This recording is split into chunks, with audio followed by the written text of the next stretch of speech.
ҷониби тоҷикистон қасд дорад ки барои поккории марзҳои минакоришуда ба ҳукумати ӯзбакистон пешниҳоди тоза фиристад. Аз рӯи ҳисобҳои мақомоти тоҷик тахминан 95 километри мураббаъ ҳудудҳои марзи тоҷикистон минакорӣ шудааст. Дар марз бо ӯзбакистон маконҳое мина гузорӣ шуданд ки ҳанӯз хатти марз муайян нашудааст. Аммо дар ин ҳудуд давоми 15 соли ахир дар пайи таркиши минаҳо 81 сокини вилояти Суғд осеб дида 78 нафар ҳалок шуданд.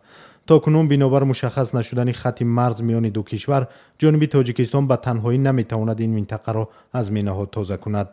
нармиш дар равобити тоҷикистон ва ҳукумати нави ӯзбекистон баъди даргузашти президенти ислом каримов моҳи сентябри соли 2016 умеди масъулони барномаи поккорӣ аз минаро ҳам барои суръат бахшидани талошҳои безаррасозии заминҳои тоҷикистон бештар кардааст. ӯзбакистон дар соли 2000 бо баҳонаи ҷилавгирӣ аз вуруди ҷангҷӯёни ифротӣ марзи худ бо тоҷикистонро минакорӣ кард.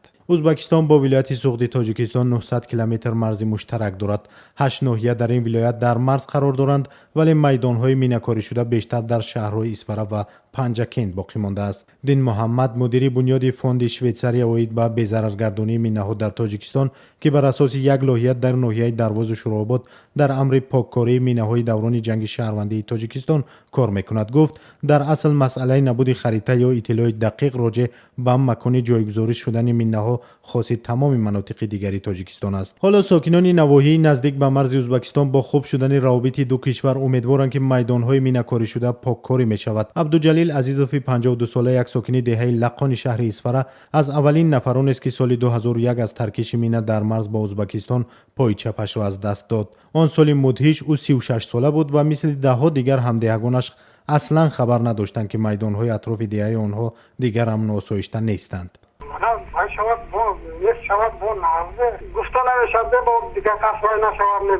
вале дарди Урумбой Субҳонов, сокини шаҳри Панҷакент, даво надорад. 2 сол пеш дар як фоҷиае ки зиндагии ин хонаводаро ба даврони то ва баъди таркиш ҷудо кард, писари 28 солаи Урумбой Сидиқ Субҳонов нобуд шуд.